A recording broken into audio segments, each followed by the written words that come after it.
Or is it 25? 24, yes. Oh, okay. Hare Krishna, Lavanga Prabhu. Hare Krishna, guys, my obeisances. So sorry for being a little late here. That's okay.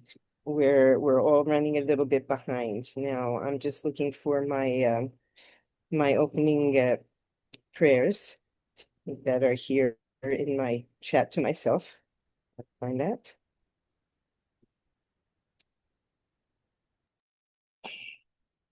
All right, so we'll be reading today from Srimad Bhagavatam, Canto 2, Chapter 3, Text 24. Om Namo Bhagavate Vasudevaya. Narayanam Namaskritya Naram Chaiva Narottamam Devim Sarasvatim Vyasam Tato Jayam Udirayet. Before reciting the Srimad Bhagavatam, which is the very means of conquest, one should offer respectful obeisances unto the personality of Godhead, Narayana, unto Narayana Rishi, the supermost human being, unto Mother Sarasvati, the goddess of learning, and unto Srila Vyasadeva, the author. Nashta Prayesh Abhajeshu Nityam Bhagavata Sevaya Bhagavatya Tamasloke Bhaktir Bhavati Naishtiki. By regular attendance in classes on the Bhagavatam and by rendering of service to the pure devotee, all that is troublesome to the heart is almost completely destroyed, and loving service unto the personality of Godhead, who is praised with transcendental songs, is established as an irrevocable fact. Vayam tuna vitriptyama utama shloka vikrame Yatri nivatam rasa jnanam svadu svadu pade pade. We never tire of hearing the transcendental pastimes of the personality of Godhead, who is glorified by hymns and prayers. Those who have developed a taste for transcendental relationships with him relish hearing of his pastimes at every moment. All right.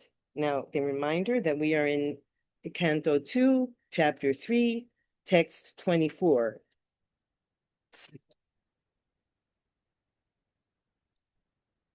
Tad asmasaram hridayam bhatedam yad griyamanyer harinama deyai na vikriyetata yada vikaro netri jalam gatra reheshu harshaha. Certainly, that heart is steel framed, which, in spite of one's chanting the holy name of the Lord with concentration, does not change when ecstasy takes place. Tears fill the eyes and the hairs stand on end. So let's see the purport. It's a long purport, but I'll try to read fast. By His Divine Grace, A.C. Bhaktivedanta Swami Prabhupada. We should note with profit that in the first 3 chapters of the second canto, a gradual process of development of devotional service is being presented. In the first chapter, the first step in devotional service for God consciousness by the process of hearing and chanting has been stressed, and a gross conception of the personality of Godhead in his universal form for the beginners is recommended. By such a gross conception of God through the material manifestations of his energy, one is enabled to spiritualize the mind and the senses and gradually concentrate the mind upon Lord Vishnu, the Supreme, who is present as the supersoul in every heart and everywhere, in every atom of the material universe. The system of Pancha Upashana, recommending 5 mental attitudes for the common man, is also enacted for this purpose, namely gradual development, worship of the superior that may be in the form of fire, electricity, the sun, the mass of living beings, Lord Shiva, and at last, the impersonal supersoul, the partial representation of Lord Vishnu. They are all nicely described in the second chapter, but in the third chapter, further development is prescribed after one has actually reached the stage of Vishnu worship or pure devotional service. And the mature stage of Vishnu worship is suggested herein in relation to the change of heart. The whole process of spiritual culture is aimed at changing the heart of the living being in the matter of his eternal relation with the Supreme Lord as subordinate servants, which is his eternal constitutional position. So, with the progress of devotional service, the reaction of change in the heart is exhibited by gradual detachment from the sense of material enjoyment, by a false sense of lording it over the world, and an increase in the attitude of rendering loving service to the Lord. Vidi Bhakti, or regulated devotional service by the limbs of the body, namely the eyes, the ears, the nose, the hands, and the legs, as already explained hereinbefore, is now stressed herein in relation to the mind, which is the impetus for all activities of the limbs of the body. It is expected by all means that by discharging regulated devotional service, one must manifest the change of heart. Very important. If there is no such change, the heart must be considered steel framed, for it is not melted even when there is chanting of the holy name of the Lord. We must always remember that hearing and chanting are the basic principles of discharging devotional duties, and if they are properly performed, they will follow the reactional ecstasy with signs of tears in the eyes and standing of the hairs on the body. These are natural consequences and are the preliminary symptoms of the Bhava stage, which occurs before one reaches the perfectional stage of Prema, love of Godhead.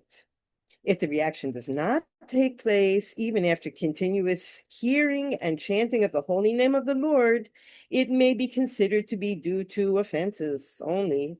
That is the opinion of the Sandarbha. In the beginning of the chanting of the holy name of the Lord, if the devotee has not been very careful about evading the 10 kinds of offenses at the feet of the holy name, certainly the reaction of feelings of separation will not be visible by tears in the eyes and standing of the hair on end. The Bhava stage is manifested by 8 transcendental symptoms, namely inertness, perspiration, standing of hairs on end, failing in the voice, trembling, paleness of the body, tears in the eyes, and finally, trance. The Nectar of Devotion, a summary study of Srila Rupa Goswami's Bhakti Rasamrita Sindhu, explains those symptoms and vividly describes other transcendental developments, both in steady and accelerated manifestations. And just a little aside, those of you who attended the classes on the Bhakti Rasamrita Sindhu in Spanish will remember that we discussed all of these qualities in much detail with Gurudev. Continuing, Srila Vivasvanatha Chakravarti Thakura has very critically discussed all these Bhava displays in connections with some unscrupulous neophytes imitating the above symptoms for cheap appreciation. Not only Vishvanatha Chakravarti, but also Srila Rupa Goswami treated them very critically. Sometimes all the above 8 symptoms of ecstasy are imitated by the mundane devotees, Prakrita Sahajihas. But the pseudo symptoms are at once detected when one sees the pseudo devotee addicted to so many forbidden things. Even though decorated with the signs of a devotee, a person addicted to smoking, drinking, or illegitimate sex with women or men cannot have all the above mentioned ecstatic symptoms. But it is seen that sometimes these symptoms are willfully imitated, and for this reason, Srila Vishvanatha Chakravarti accuses the imitators of being stone-hearted men. They are sometimes even affected by the reflection of such transcendental symptoms. Yet, if they still do not give up the forbidden habits, then they are hopeless cases for transcendental realization.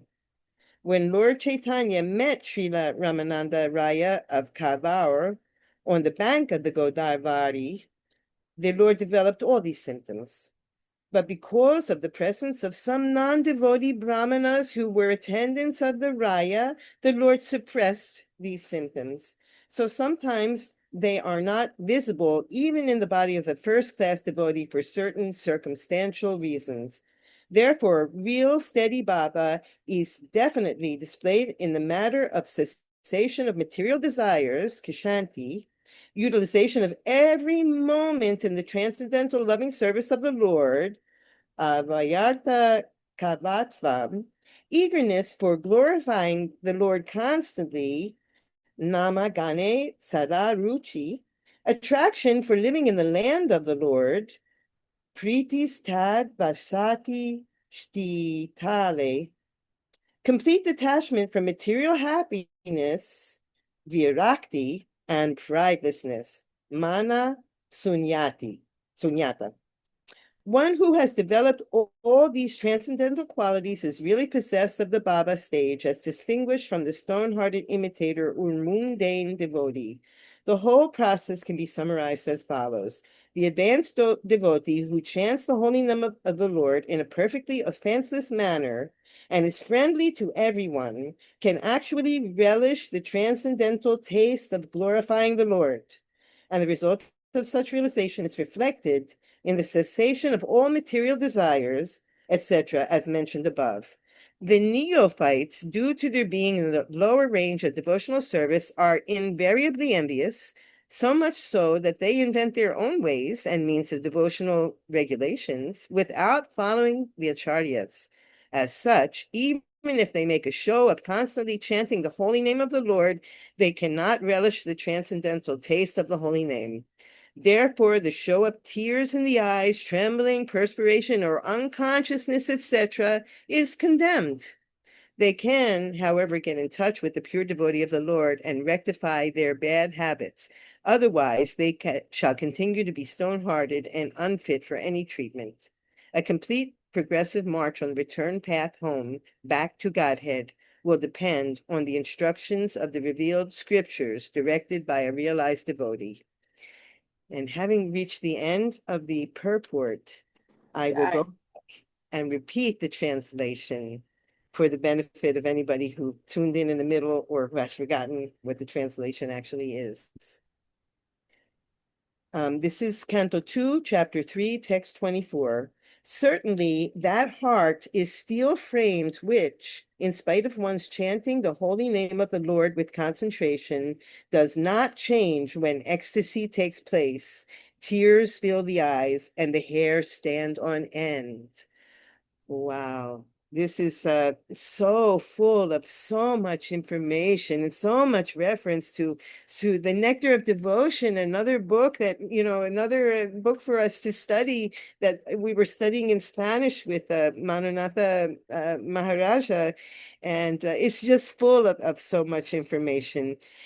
But when we think of tears in the eyes and the hair stand, we think of Chaitanya Mahaprabhu, of course, because he's the most famous, example of the devotee of the Lord, with extreme bhava, just, totally devoted to what he was doing, to his devotional service and his singing and chanting and dancing. He was so devoted that he would pass out, that his eyes often filled with tears. And well, I can't speak for the hairs standing on end. That's something that one needs to feel, I imagine. But I have heard talk of that feeling of the hairs standing on end. I don't want to say that I've experienced it, because I'm not sure if I qualify as a neophyte or as an advanced devotee. But I do remember asking questions and discussing in detail with Manunatha Maharaja this concept of these shows whether they're sincere or not, and how to tell if they're sincere or not. Because, of course, any new person, any musician, for instance, who comes to Krishna consciousness, right, will begin, of course, by playing on their instrument or on one of the traditional instruments, but by playing and singing the Maha Mantra, and they will feel like they feel it so intensely. And, perhaps they do. So, but who are we to judge, how far along one has to be to feel it so intensely? But here, Srila Prabhupada, he suggests that those who have not gone through certain steps and arrived at a certain level of understanding of what it is that they're doing, and a certain level of devotion, which of course includes eliminating offenses, and in their practice of this devotional service of maybe making music, singing, chanting, whatever, only one who has gone through will be able to truly show and truly feel this transcendental happiness, which will just manifest itself physically without any effort, really, on the part of the devotee. Um, so there is so much more, but for me, that's the basic feeling, the basic content of this verse. So I'd like to open it up right away to anyone else who would like to comment. Thank you, Yamuna, for your really nice comments here, and I also appreciate how you mentioned how we covered these symptoms in the Nectar Devotion class with Manath Maharaj. I remember that, and I think that's where I met you, like the first time. I don't think we spoke English to each other for a whole year. You know, um, I remember those classes were ecstasy. That's where I met Manath Maharaj the first time as well. But as you were mentioning, how one can come and they can feel something, when they chant the holy name, like even sometimes a new person. I've heard it described that even though one may not be completely pure or have gone through the process where they're getting to the point where they're chanting free of all offenses, as this purport mentioned here, in Krishna consciousness, one one still may be sincere, and because of that sincerity, Krishna reveals himself a little bit to encourage the practitioner to keep going. I can't remember there's Sanskrit terminology for this, but I can't remember it at the moment. But I just remember how it works, kind of. Krishna will reveal himself a little bit. He'll open the curtain so you can kind of see what's to come. But the reason why it doesn't always stick, or we don't have that all the time, is because we haven't reached the more higher levels of devotional service where we're free of the 10 offenses and we have, all these symptoms as mentioned here. But Krishna gives us a little taste because he wants to encourage. I think Prabhupada said once, you take one step towards Krishna and he'll take 10 towards you. So it's like, okay, keep going. Give you a little bit of taste, to show you what's to come in this process of devotional service. So, what you're mentioning, according to my understanding, it can absolutely be real. One can have these ecstatic feelings that Krishna is revealing himself a little bit. They may not be on the most exalted platform, but they're getting some experience of Krishna consciousness. And the thing is that with the pure devotees is they'll have that more often, but they'll try to sometimes hide it, depending on who's present, as also mentioned in this purport with Lord Chaitanya.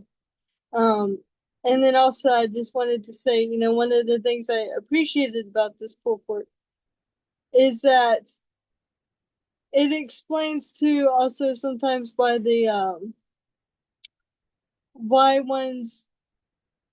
one is not completely changed just by chanting Hare Krishna. You know, why they don't immediately have all these ecstatic symptoms. And it's because maybe they're not chanting uh maybe they're not chanting free of the 10 offenses. You know, I was hearing somebody say they're making this argument that if this process of Krishna consciousness really works, why do we see that sometimes people fall down from it? I thought all you had to do was chant Hare Krishna. And yes, chanting Hare Krishna gets you started on the path of devotional service.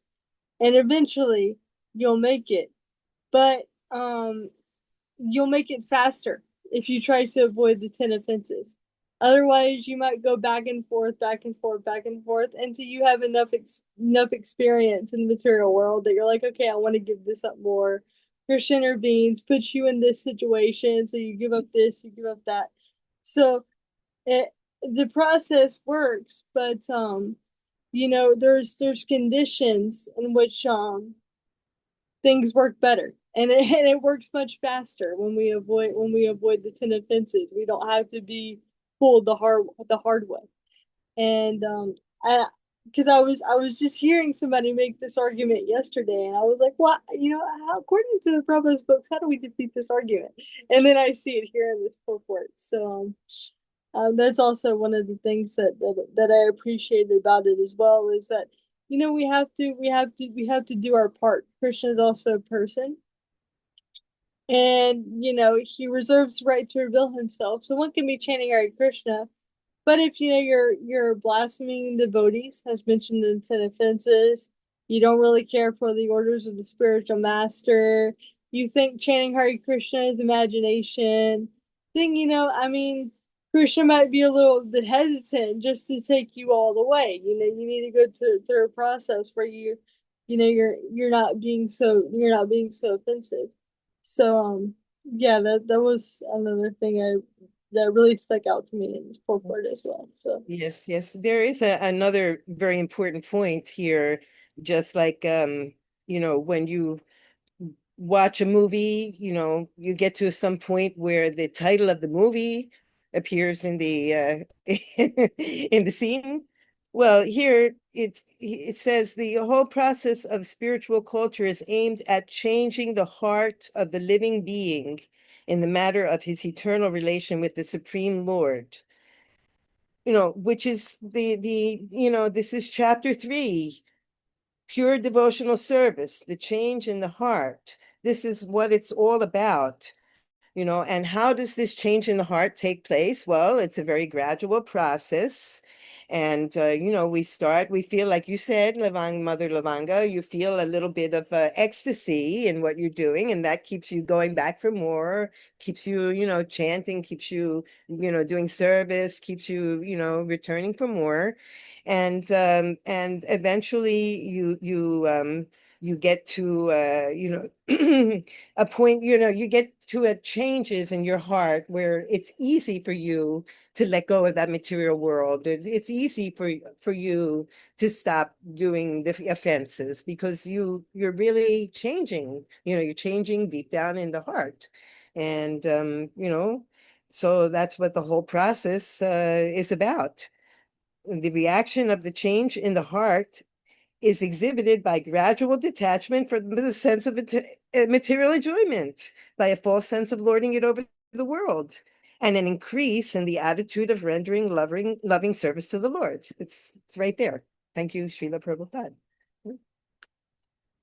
Um, yeah, the title of the chapter has become clear in this report. Thank you for bringing that out, Yamina. Very nice. is Govinda, are you ready to comment, or would you prefer to wait?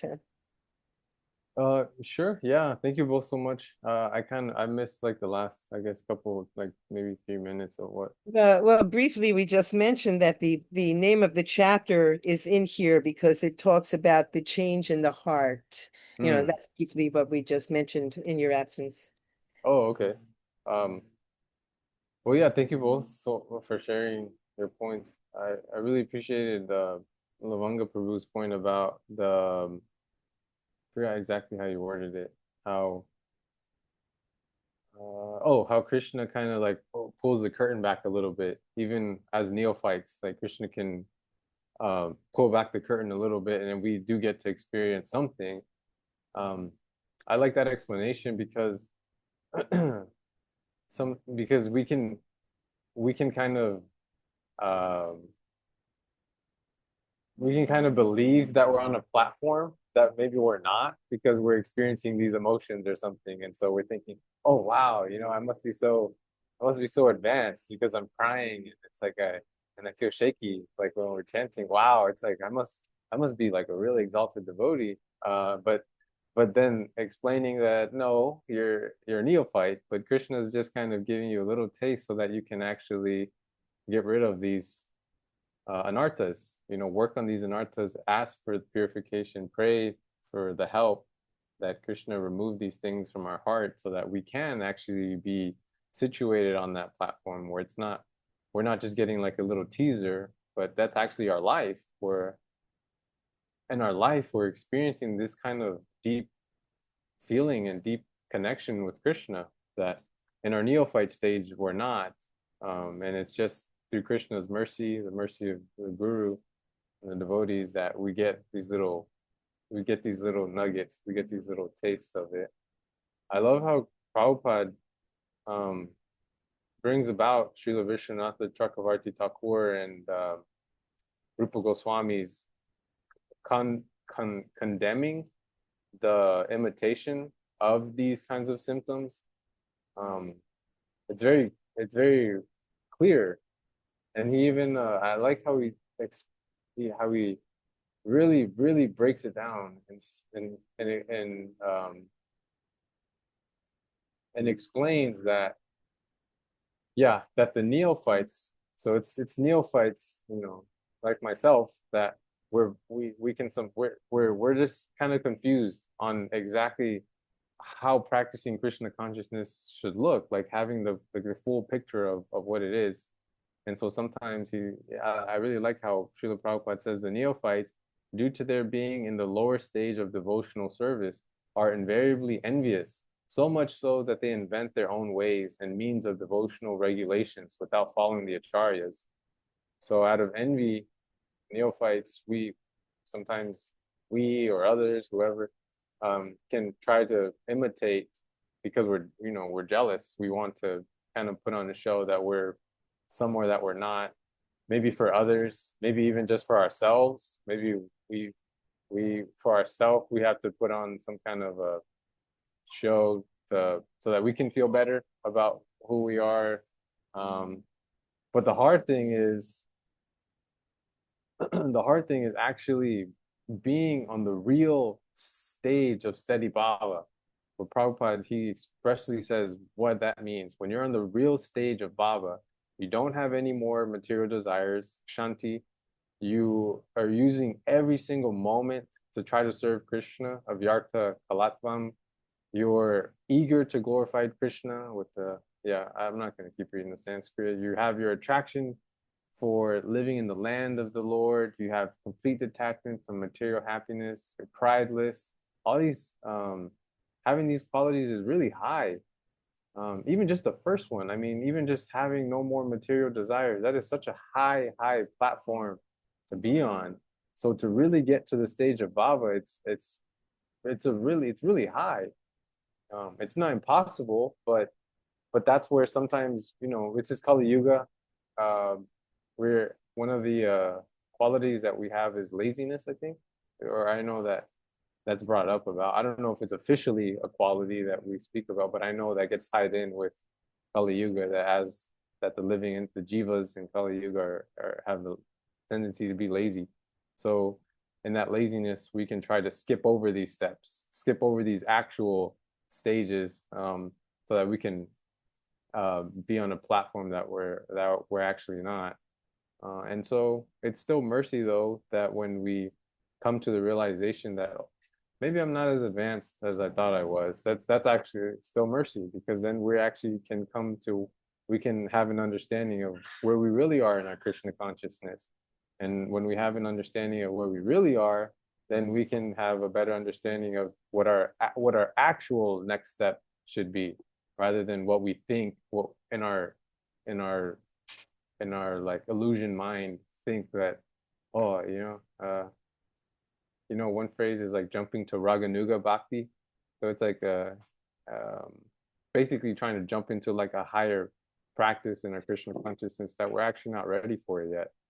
And so it takes honesty, it takes sincerity on our part to really gauge the areas that we're lacking in, and in a mood of acceptance and humility, we we take them on, not to put ourselves down or feel guilty or discourage ourselves, but to just be more honest in our practice so that we can have a real practice, and rather than like a fake practice that's not really helping us, rather than like a practice that is directly um, applicable to our circumstances, to our desires, um,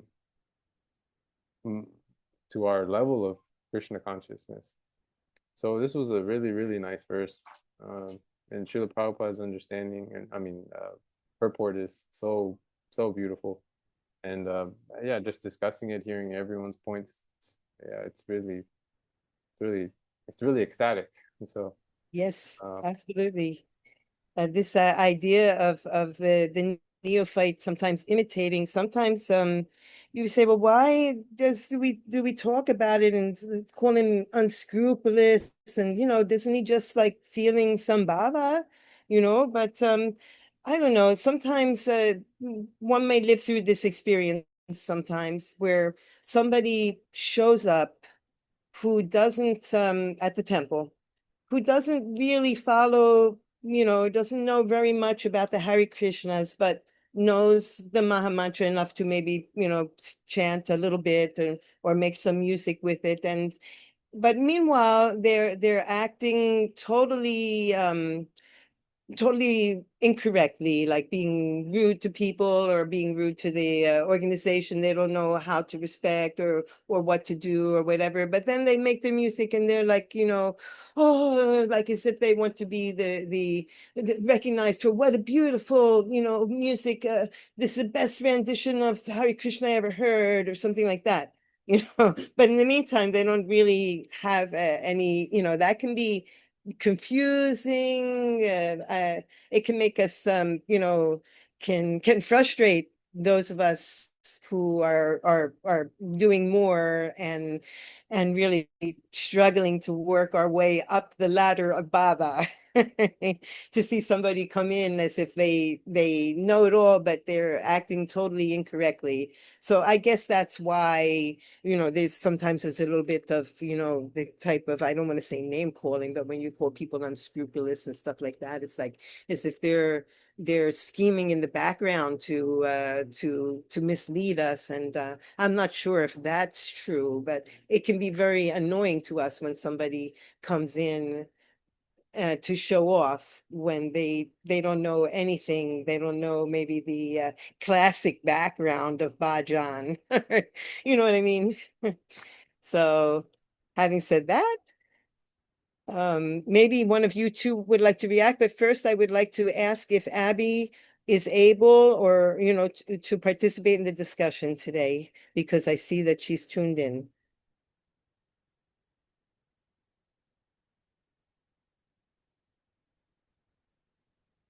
Perhaps she's not able to participate. So, Lavanga, you can respond.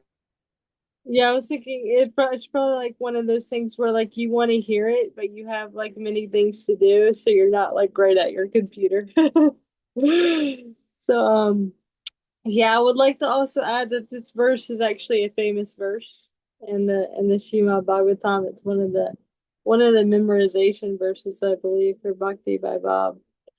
And I really appreciate the deep dive into it today, because the first time I read this verse, I remember it was at Krishna House, and they would do this thing at the morning program where at the end of Mangal Arti they would chant like a famous verse from Bhagavatam. And so I was a newer devotee, And then this verse came up, certainly that heart is still framed, in which, in spite of one's chanting the holy name of the Lord with concentration, does not change. When ecstasy takes place, tears fill the eyes and hair stand on end. And for some reason, like the first time I heard this verse, I got discouraged. Like there was no purport to it. But there was just the verse. And the first time I heard this verse, I was like, yeah, I'm not gonna make it. you know, and then somebody actually had to give me the purport of everything. And I was like, okay, yeah. Yeah, okay. I understand the process now. But so just this is bringing up for me the importance of having the commentary on the verses. Um, because this is one of the, like I had mentioned, this is one of those first verses that when I read it, I took it like completely differently than like how Srila Prabhupada's mentioning it here.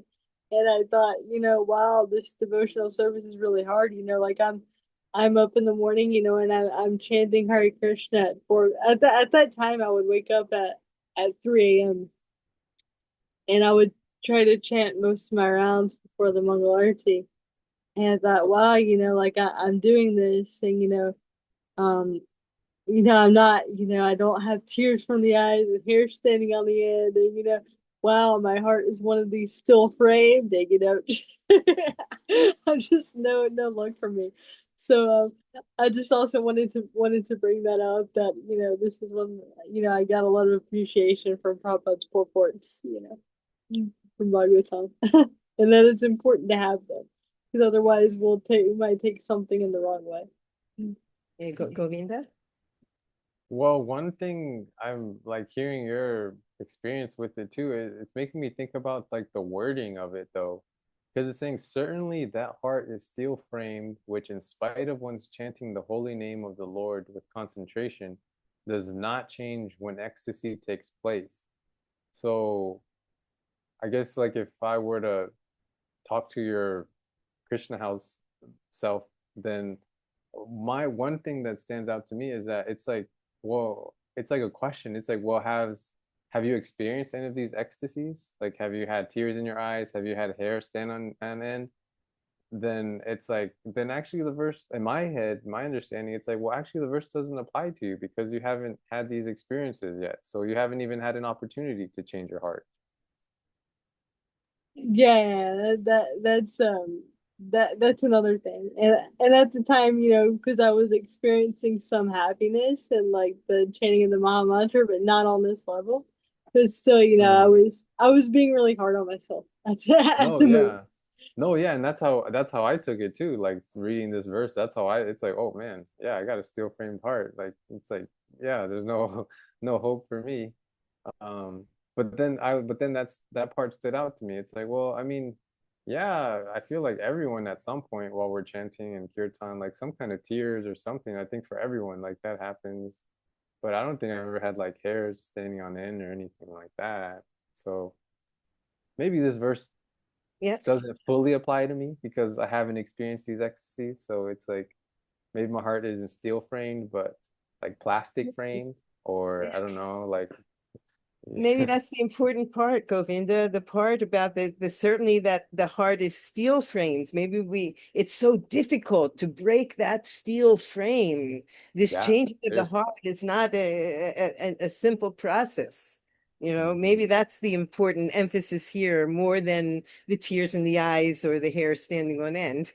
Hmm. Yeah, How that's do you true. break that steel frame? Yeah. Yeah, yeah.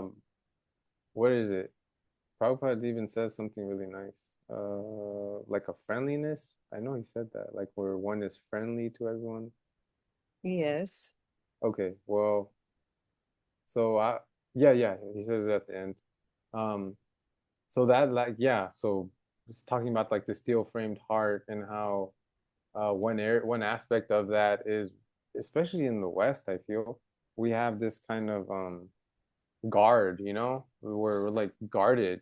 We or at least me, I feel that, and I think I feel like that with other people. They also have like this guard where we're not just totally open with each other, and very loving and warm, which um, I mean, that can also be because sometimes on the outside, people can be very friendly and so warm with each other, but then in the background, they're talking about each other. So it's so, in person, they have like this very warm, but then, but I mean, with devotees, I think more so with devotees, I kind of mentioned this last time too, with especially being here in the lateral, I see more of that soft-heartedness, more of that openness, more of that friendliness, that warmth of even not knowing each other that well, just being able to just hug you. And it's like, well, I don't even know you, and you're giving me a hug. Wow, thank you.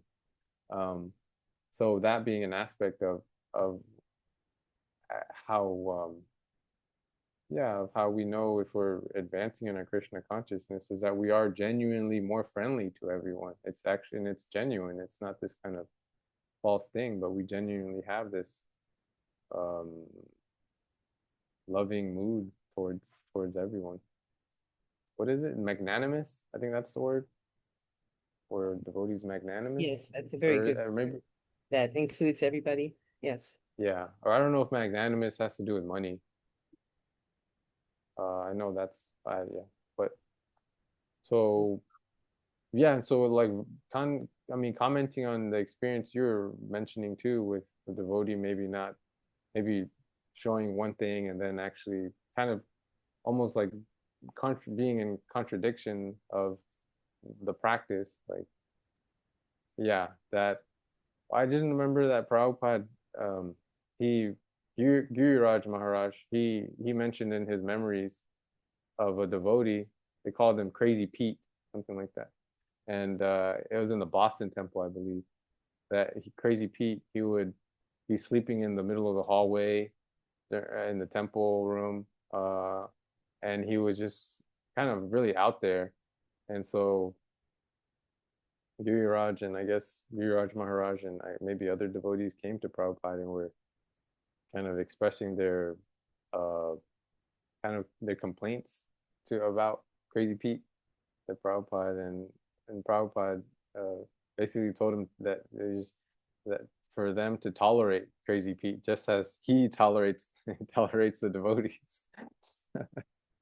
So I think yeah, especially having kids, I feel that that's a good way of practicing once we have kids and learning how to have that tolerance with others. Um, because we never know. This could just be a phase. This could just be a stage that someone is experiencing, and maybe they have these kinds of uh, qualities that are not so nice. But it's something that's gradually going to, if they continue chanting and at least continue practicing and however they can, continue eating prasadam even, and just making it a point to go to the temple, that these are practices that help us get over these bad qualities.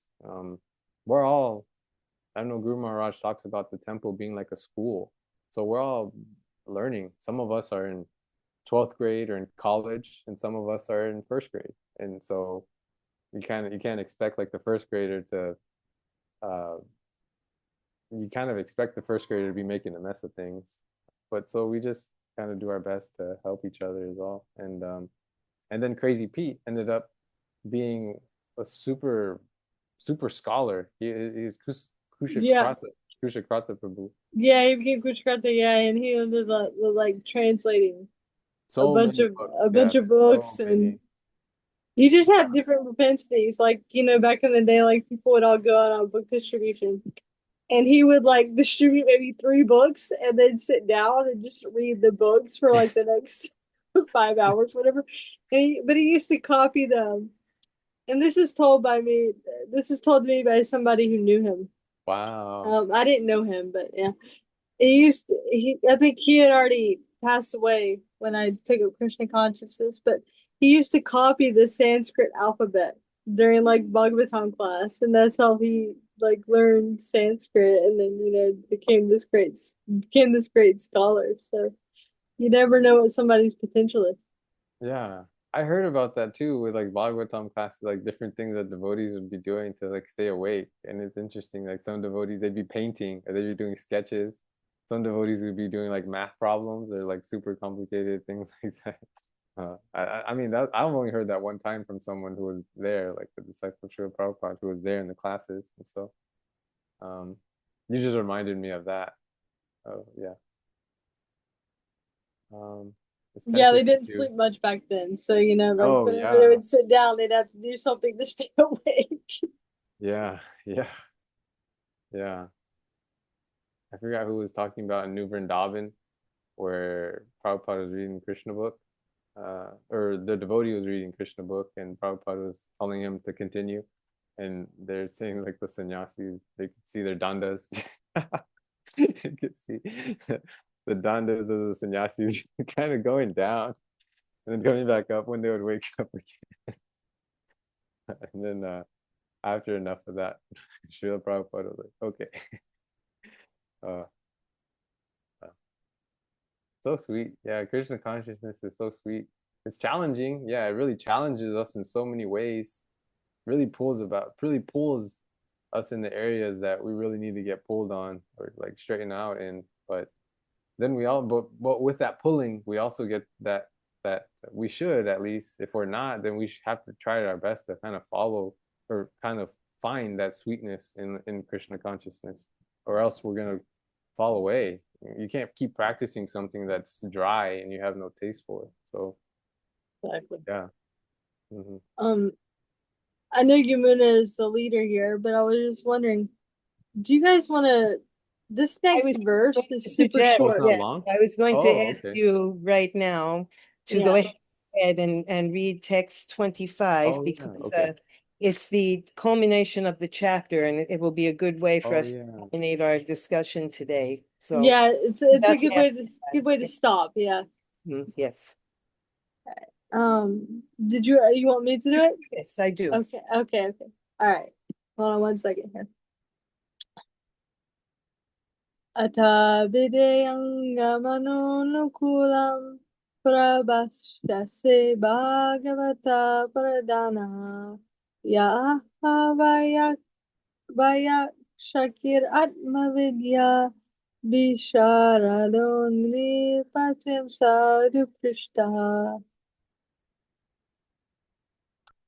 O Suta Goswami, your words are pleasing to our minds. Please, therefore, explain this to us as it was spoken by the great devotee Shukadev Goswami, who is very expert in transcendental knowledge, and who spoke to Maharaj Parikshit upon being asked. Purport. Knowledge explained by the previous Acharya, like Shukadev Goswami, and followed by the next, like Suta Goswami, is always powerful, transcendental knowledge, and it is therefore penetrating and useful to all submissive students. Thus ends the Bhaktivedanta purport of the second canto, third chapter of Srimad Bhagavatam, entitled Pure Devotional Service, the Change in the Heart. So I heard once that the Bhagavatam actually could have stopped at the second canto, but because questions kept being asked, it kept going on and on. So here we see, I mean, it's not phrased and like a question, but we understand that it's a question. When it says, "Please, therefore, explain to us," as it was spoken by. So they're wanting to hear more. What else is going on. So anyway, I thought that was cool.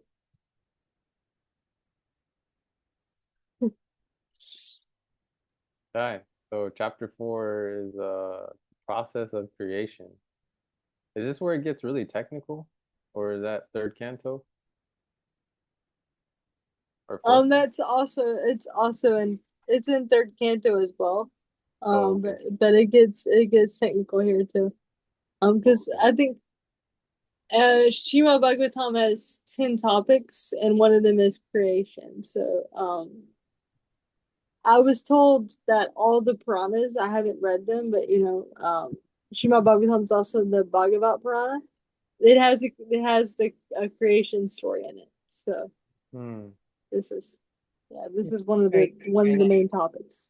Hmm. Something to look forward to. And it's interesting because here in the last couple of verses, well, in the first verse that we read today, we note that, Prabhupada starts summarizes the whole chapter for us. So yeah, the end of the chapter is coming. But he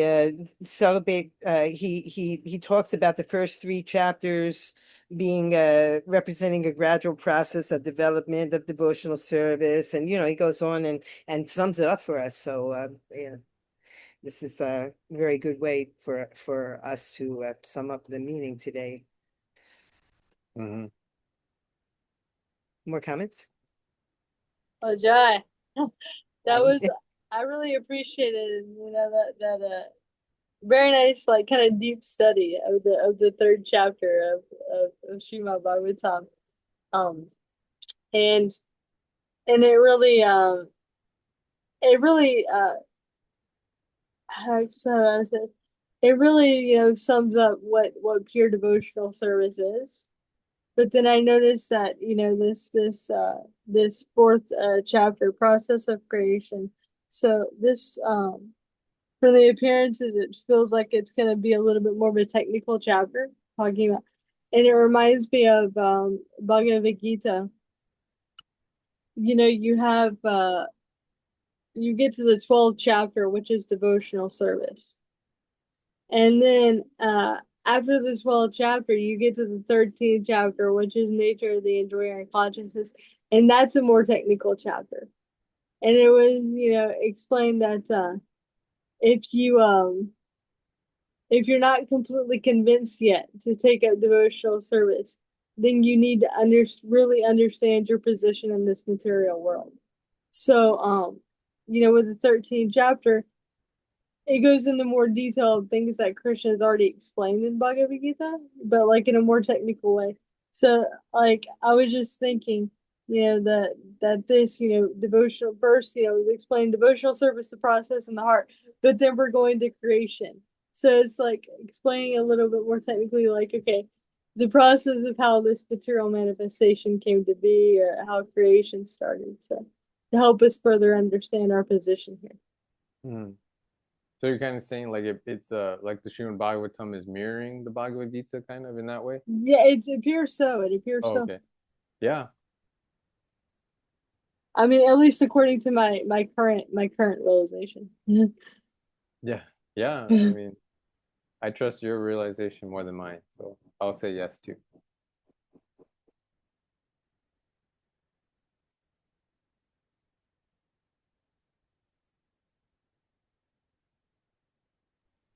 I think with these comments on the chapter, the whole chapter, where first we're shown all of these techniques for the neophyte to get closer and to be able to understand the Lord. And now, chapter 4, we're going to go on and show you the process of creation. Now that you've come through these steps to get here, and so we have a lot to look forward to in the upcoming weeks. Of course, next week will be a question and answer session with Mananatha Maharaja. So please continue to submit questions. And Govinda, you were also asking if this is if that's in third canto. It appears I just kind of skimmed through this chapter a little bit, and it appears to be a short chapter. So Yeah. it doesn't go into creation in as much detail as other as like I think in the third canto, especially when it talks about Brahma and then also in the instructions of Lord Kapila. But there's something here, to give us a taste. Yeah, it makes me think of like the kind of like a spiral. It's how this like transcendental knowledge is kind of spiraled in. Like um we get like a piece of it, and then the deeper you go, you get more of it, and then like that. Uh Kind of Bhagavad Gita itself too. I mean, isn't Srimad Bhagavatam speaking about a lot of topics in the Bhagavad Gita, but in a deeper way? Right. Yeah. Srila Prabhupada ki jai. Jai. Welcome, Gurudev. Please accept my humble obeisance. All glory to Srila Prabhupada. Guru Maharaj, we're still recording and we still have the live stream.